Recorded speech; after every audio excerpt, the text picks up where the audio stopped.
Good morning, good afternoon, or good evening, and welcome back to the Slang of Ages Podcast. I'm your host, Preston Frazier. And on this very special episode, we're going to talk about the fantastic 1988 album, What Up, Dog by Was Not Was. Before we get to that, you can reach out to the podcast at slangofages@me.com or my website, slangofages.com. You can also find past episodes there, but I encourage you to like, share, and subscribe. And remember my two books, Toto the Band, Not the Dog, and Yes, Indeed, Tales of Yes without John Anderson are both out. And make sure you seek those albums out and find them. This is episode number 9 of season 9. So we're almost at the end of season 9. I'm going to take a break for the summer, do some traveling, and come back strong for you in September. But in the meantime, we have a few more episodes. And this is a fantastic episode for me. I got to explore an album which I absolutely love. And this is also a podcast where I talk about the things that I love, albums that I love. This album brings back a lot of good memories for me from the late 80s, and I think you'll enjoy it.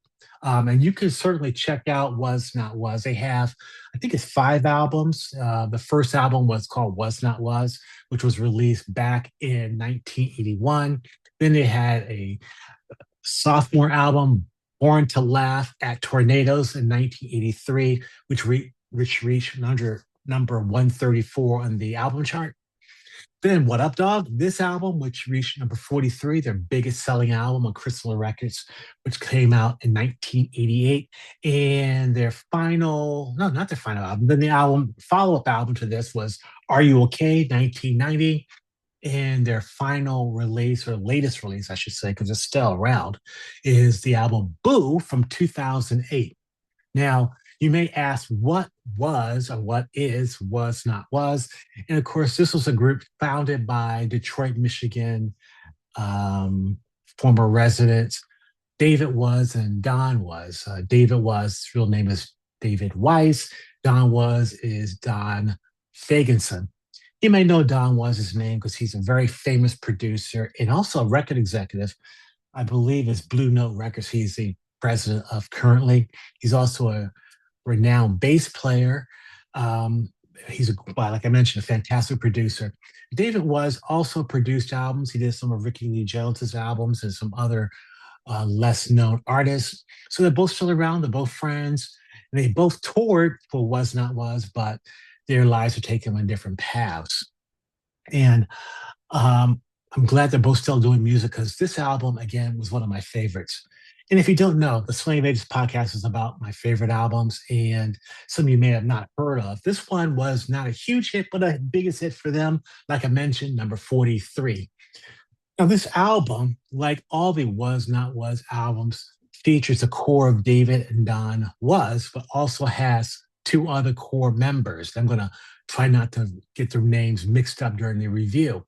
They had the great Sir Harry Bowen on lead vocals, and they also had the great Sweet Pea Atkinson on vocals, lead and backing vocals.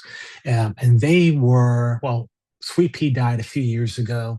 Fantastic R&B soul singer, great soul shouter. If you remember the soundtrack to Fast Times at Ridgemont High, he did the song So Much in Love on that album, and it was pretty fantastic. And he has a bunch of solo albums out there, so check him out. And Sir Harry Bowens is still around. I don't think he has any solo albums, but he's done a lot of touring with Lyle Lovett and his large band, toured with James Taylor, some background with Bonnie Raitt. He's a renowned singer and performer. So great stuff from both of them. Now, this album had a whole bunch of different players. I'm going to try to read through just some of them. Like I mentioned, David Was, who handled keyboards, flute, harmonica, and vocals. Don Was, who handled keyboards, bass, mandolin, and guitar. Sweet Pea Atkinson on vocals.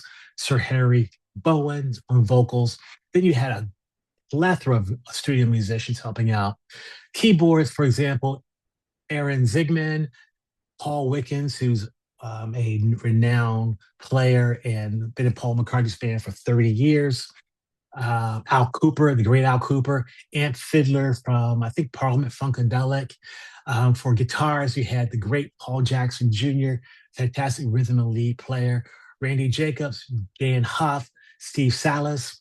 On bass, in addition to Don Was, you have Neil Stephenhouse, John Patitucci, and Marcus Miller, the great Marcus Miller on bass.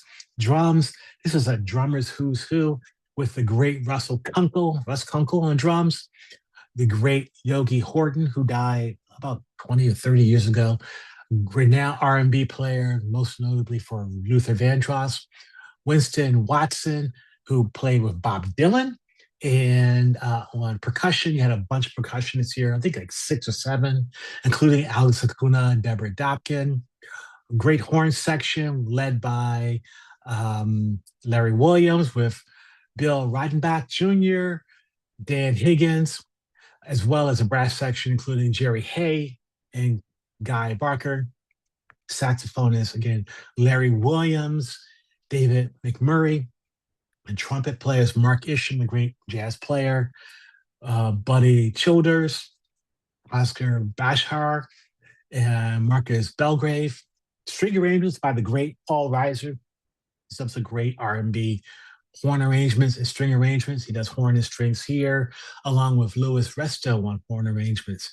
And then the backing vocalists. Like I mentioned, Arnold, I mentioned, of course, Sweet Pea and Sir Harry, but there's also the great Arnold McCullough, who is a renowned lead singer, has his own solo career, as well as worked with James Taylor for almost 40 years. Juliet Roberts, Helen Terry, Ruby Turner, Kathy Cusson, and a bunch of other backing singers. And there's some special guests here as well. We'll get to one of those songs where you have one of those special guests, which includes Frank Sinatra Jr.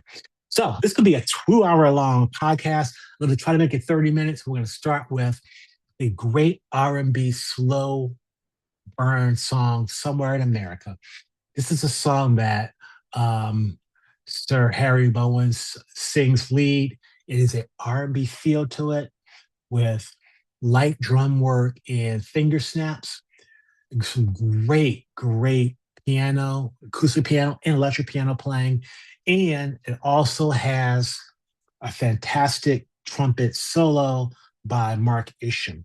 Now, the album does not, I think the CD may have the players listed. Well, no, it has the singers listed for every song, but not on the record, which I have. And I'm going to try my best to guess who's playing what. But definitely Mark Isham on the solo muted trumpet.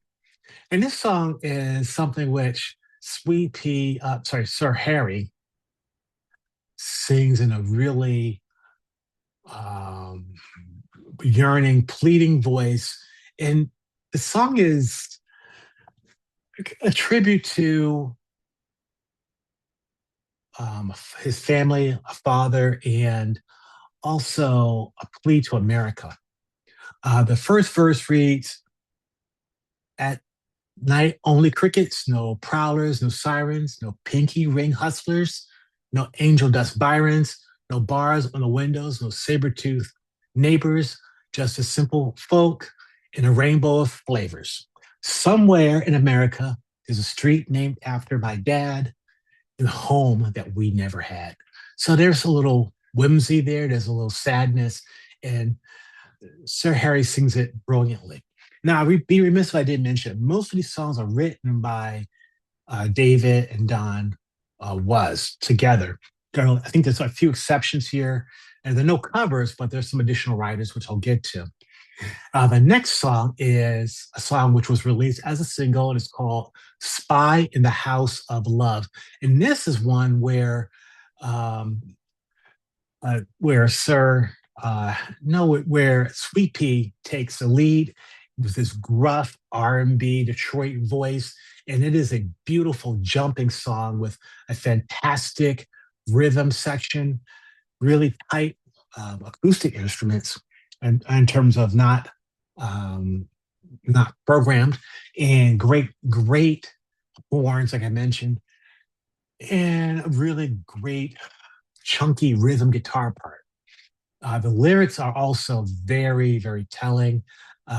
It's funny. It is focused. It is funky. Um, the first verse reads, "The air was filled with suspicion. She poured us two martinis and tried to guess my mission. I pretended to know nothing. It's best to use discretion, but she turned her full lights eyes on me and demanded a confession. I am a spy in the house of love, gathering clues to be used in a war of the affections. I'm a spy in the house of love, and I won't be refused. I'm waiting for your heart's affection. I'm a spy in the house of love." So it's a direct song. We have that motif of a spy and espionage, and you also have the motif of bringing that love together, and it works really well. And again, Sir Harry is a fantastic vocalist here, and he brings it nonstop. So it's a great song. Next song is a little unusual because it is called "Out Come the Freaks." And this one features, I love the song because it's actually comical and funky as well. And this one thing features Sir Harry Bowens. And it is lyrically dense, but musically choppy, punchy, and great rhythm to it. And he sings his butt off. The first verse reads, "Little Rita and her sister Betty met some mook who drove a purple Chevy. He took them for a ride one summer night. Told the girls he was a big producer. Turns out that he was a cheap seducer. They drove up a little hill to see the lights. 2 days later, they were reading him his rights. Chorus is, the floorboard squeaks and out come the freaks. Oh, out come the freaks. Woodwork squeaks and out come the freaks." So you have that Harvey Weinstein kind of thing going on there, and you have that really chunky guitar rhythm and punchy, punchy horn section. Then you have the interaction, the call and response between the chorus of women singing the backing and Sir Harry's, and then you have little ad libs by Sweet Pea. So out come the freaks. It really works as a song, and lyrically it works. And as I mentioned, most of these songs are written by the two of them. This is one where they really exceed expectations on the lyrics. And the next song is a total 180 from that. It is called "Earth to Doris." This is one of the few songs on the album that feature David Was singing lead. And this singing I put in quotes because he kind of speaks the lyrics, and they're funny. This features um, rhythm, guitar, percussion, bass, and what sounds like um, clarinet and an accordion. I'm not sure who played what on this, like I mentioned. I'm pretty sure that you have some of harmonica from David Was and also some flute from David Was. But this is another really little weird one that I love. The lyrics are, "At a loveless motel and restaurant out on Highway 33, the matchbook says, call for reservations. Country ham and biscuits, delicious steak. I met a woman there one night. No moon, just diesel trucks. She kissed me like she was hungry. So we got a room." And it goes from there. There's no chorus, it's three verses of him telling about meeting this woman, and then how it unwound, and finally he wanted to get her attention, and Doris wasn't paying attention. So he kept yelling, "Earth to Doris, Earth to Doris, come in, Doris, Earth to Doris." You have to hear the song. Seek it out. It's funny. It's really good. After that, after Earth to Doris, we're going to go down to "Anything Can Happen." And "Anything Can Happen" was written by David and Don Was with Aaron Zigman, the keyboardist. It's a beautiful R&B flavored mid-tempo song. It's much more conventional than Earth and Doris. It could really fit on almost any R&B album, but it's just written so well. I love the song, and it is uh, probably my favorite, most conventional song here. Now, I should mention before I go on from anything can happen is that the running order for these songs differ whether you have the CD, the LP, or whether you have the CD. So cassette tape, and I have a copy of both the CD, which I can't find, and the LP. So most all these songs are on all the versions, but the running order may be a little bit different. But anything can happen really works well for me. And then we get to, and also there's a difference between the American version, American, US, Japanese CD and cassette version, and a Canadian version and the European versions. So, anyway, all these songs on the album. So we left off with anything, anything can happen, and then we can talk about the great Love Can Be Bad Luck. Now, this was the first song on the album, which featured an outside collaborator. This song featured the great Marshall Crenshaw, along with David and Don Was for writing. And this song is a slow burn R&B song, which really just has a great feel to it. Um, this is sung by Sir Harry Bowen, and he just pours on the emotion. And I love the lyrics too, which the first verse is when two cars crash, you pull them apart. But when lovers come together, they get tangled heart to heart. And nothing and no one can make them come unstruck. Love can be bad luck. Love can be bad luck. Love can be bad luck. So it says it all right there, and it works really well. The next song is another nice um, kind of fancy but faster R&B song, which is called "Boy Gone Crazy." And "Boy Gone Crazy" was one which I believe was sang by Sir Harry Bowen. It has a great no, I think no, actually it's sung by Sweet Pea Atkinson, and it has a great R&B feel to it. It's fast paced, and it has a great backing vocal choir to it. This is one where they do again another call and response, and probably the most conventional song on the album, but one that really works well for me.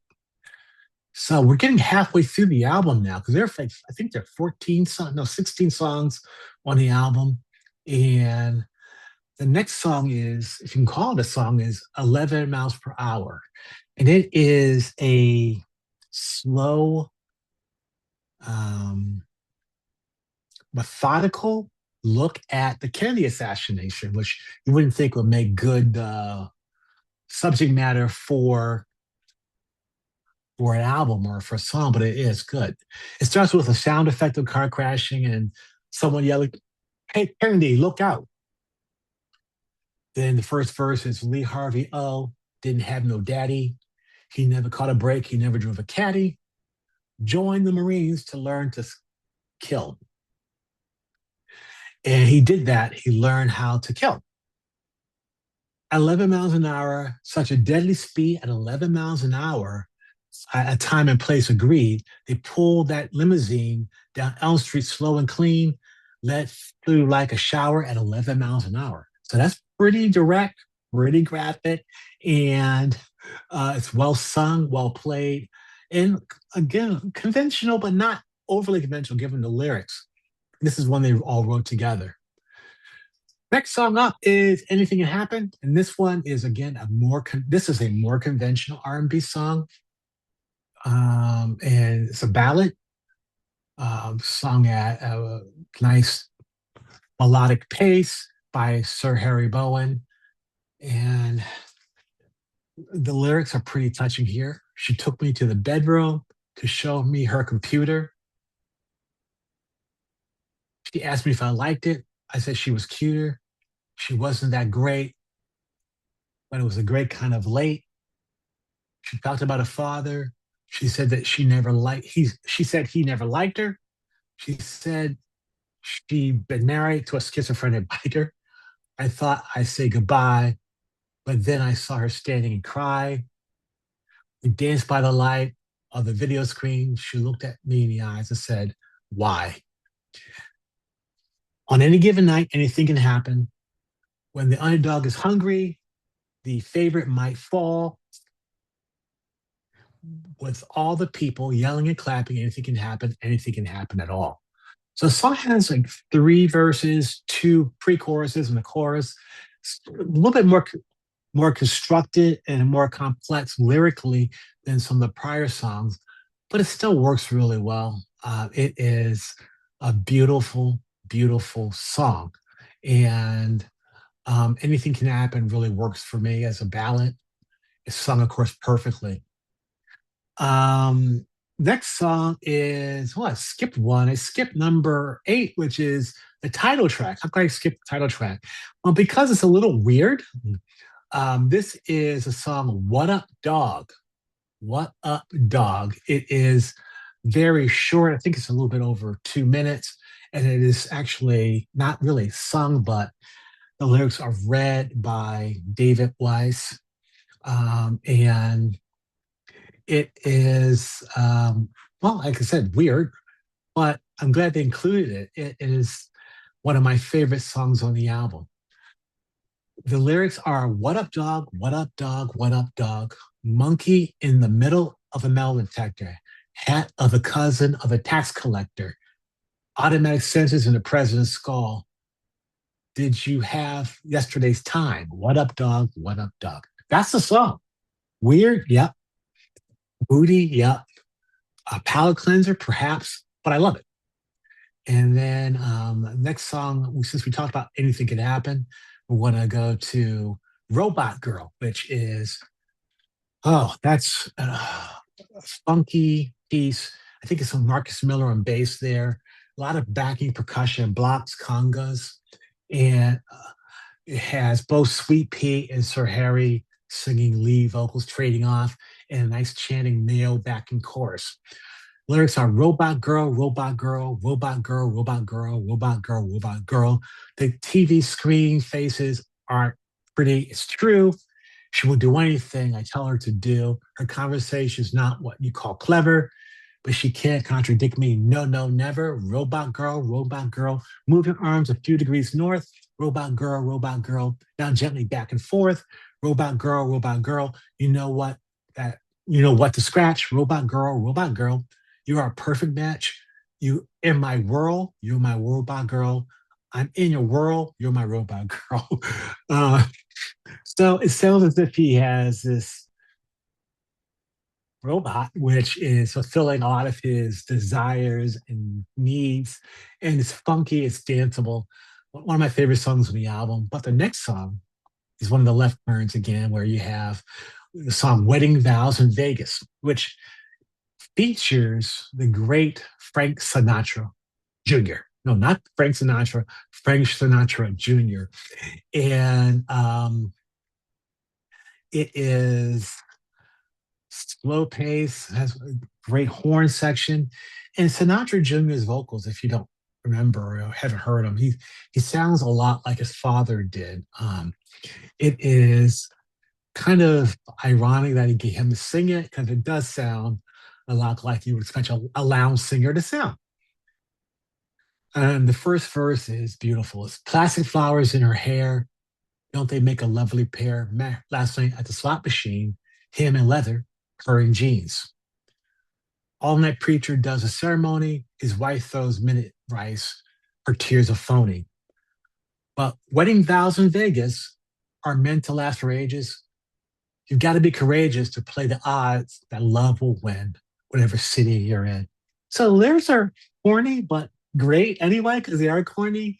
And his delivery is so deadpan and beautiful that it works. Next up is the song "Anytime Lisa." This is a song sung by Sir Harry, and beautiful vocal. Again, R&B feel, not as funky as Robot Girl, but it works really well. The lyrics read, "Anytime Lisa was what the guys named her. You could have her tonight. All you had to do was claim her. There was nothing to stop them from taking her out night after night. They kissed her and tossed her about. Some dark, foreboding, ominous lyrics over a sweet, melancholy R&B backing with perfect vocals. The whole juxtaposition of those two forces worked really, really well. Um, and it goes on to talk about proving your manhood and who you are. But it's a sad song if you dig into the lyrics and if you listen to the rest of the music. It is a simply beautiful, beautiful song. Next up is a big hit from the album, which was Walk the Dinosaur. And of course, if you were listening to MTV at the time, you probably heard the song from on MTV or the radio. Um, this song was a hit. So it starts with the intro boom, boom, akalaka, boom, boom, boom, boom, akalaka, boom, boom, boom, boom, akalaka, boom, boom, boom, boom, akalaka, boom, boom. Try to get that out of your head. And the first verse, which is sang uh, by Sweet Pea Atkinson, is it was a night like this 40 million years ago. No, actually, this was sung by Sir Harry. It was a night like this 40 million years ago. I lit a cigarette and picked up a monkey's skull to go. Then Sweet Pea comes in. The sun was spitting fire. The sky was blue as ice. I felt a little tired, so I watched Miami Vice. I walked the dinosaur. I walked the dinosaur. Then they both come in, open the door, get to the floor. Everybody walk the dinosaur, open the door, get on the floor. Everybody walk the dinosaur, boom, boom, aka, aka, boom, boom. You have the Motown kind of horns. You have that driving bass. You have a straight fourth on the floor drum pattern from real drummers, and it works really well. It's funny. It's well played, and the vocals between Sweet Pea and Sir Harry are perfect. Then you have the female chorus coming in. So no wonder the song was a hit. It was a wonderful. I'm going to skip the song "I Can't Turn You Loose," the R&B classic, which is on some copies on this album, not on others. And then you have another ballad called "Shadow and Jimmy," where you have Sir Harry Bowens singing about this whole love affair between these people. Well, actually, it's not really a love affair. It's more of a friendship between these two people who work in a bowling alley. Probably not the best song on the album. It's not the best song on the album. But it's a good R&B song, which on anybody else's album could have been a hit. The final song on the album is another I don't know what you call it, palate cleanser. It's just a weird little song, 2 minutes, and it's one which David Was sings or kind of yells. And I'm going to read what the lyrics are.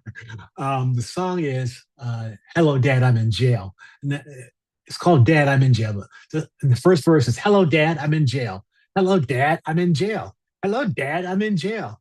Hello, Dad, happy birthday, I'm in jail. Jail, jail, jail, jail, Dad. All those years, I'm in jail now. I'm in jail. I'm in jail. I'm in jail. I like it here. It's nice. I like it. Hello, Dad. I'm in jail. Hello, Dad. Hello, Dad. I'm in jail.